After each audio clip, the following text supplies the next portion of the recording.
আপনারা দেখছেন peer village kitchen. আজকে আমি বানাবো কলার থোড় দিয়ে রুই মাছের ঝোল। সেই জন্যে নিয়েছি কলা গাছের থোড়গুলো কেটে নিয়েছি, আলুগুলোও এক সাইজ করে কেটে নিয়েছি। 5 পিস রুই মাছ নিয়েছি। এটাকে লবণ হলুদ দিয়ে মেখে রেডি করে নিব। লবণ হলুদ দিয়ে দিলাম। এদিকে কড়াই বসিয়ে দিয়েছি, কড়াইতে জল দিয়ে দিয়েছি। থোড়গুলো আর আলুগুলো সিদ্ধ করে নিব।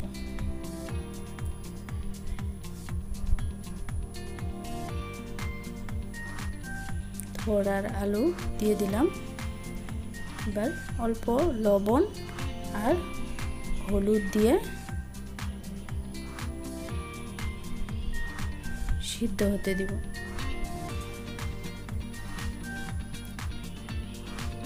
এবার অল্প সময়ের জন্য ঢাকা দিয়ে দিলাম।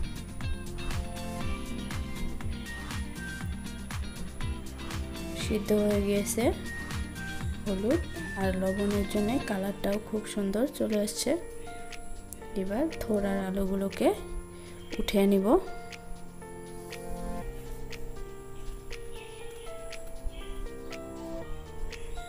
এবার কড়াই বসিয়ে দিয়ে দিয়েছি।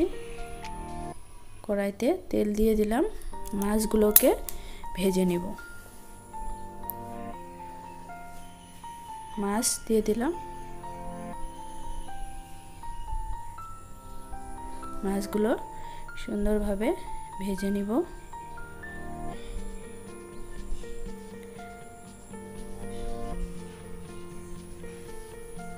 মাছগুলো এই পাশটা হয়ে গিয়েছে, ও পাশটাও উল্টে ভেজে নিব।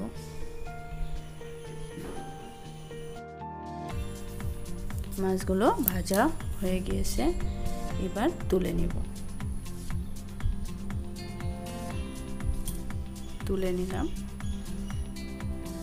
এবার কড়াই বসিয়ে দিয়েছি। ফোড়নের জন্য তেল দিয়ে দিলাম।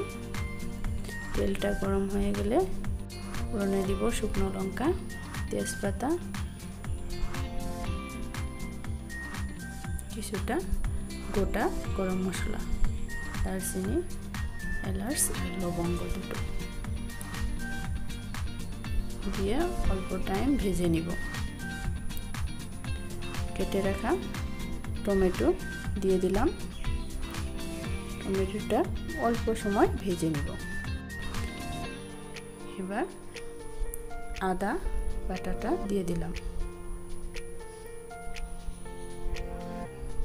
শুকনো লঙ্কা, জিরে আর গোটা ধনে একসঙ্গে বেটে নিয়েছি, দিয়ে দিলাম।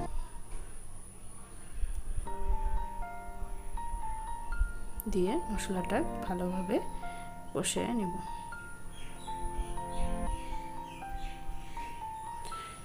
কষানো হয়ে গিয়েছে।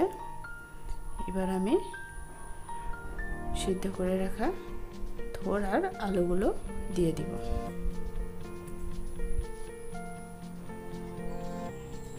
দিয়ে মশলাটার সঙ্গে ভালোভাবে ভেজে নিব। এতে লবণ পরিমাণ মতো হলুদ দিয়ে দিলাম।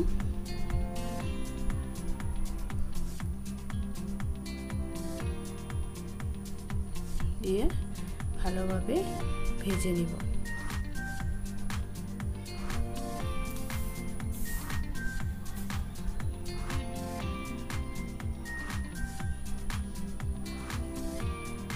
মশলাটার সঙ্গে ভালোভাবে ভেজে নিলাম।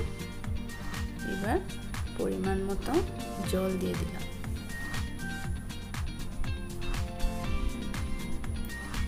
পরিমাণ মতো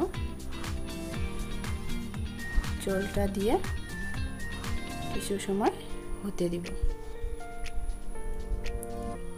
গরমের দুপুরে এই পাতলা ঝোলটা খেতে খুবই দারুণ লাগবে। এবার মাছগুলো দিয়ে দিলাম।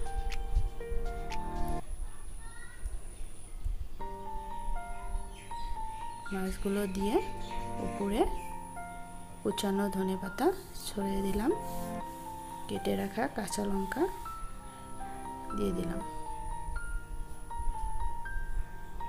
দিয়ে অল্প সময়ের জন্য ঢাকা দিয়ে দিব। রেসিপিটা খুব সুন্দর হয়েছে, আপনারাও ঘরে এভাবে ট্রাই করবেন, ভালো লাগবে। ভিডিওটা ভালো লাগলে লাইক করবেন, চ্যানেলটা সাবস্ক্রাইব করে দিবেন।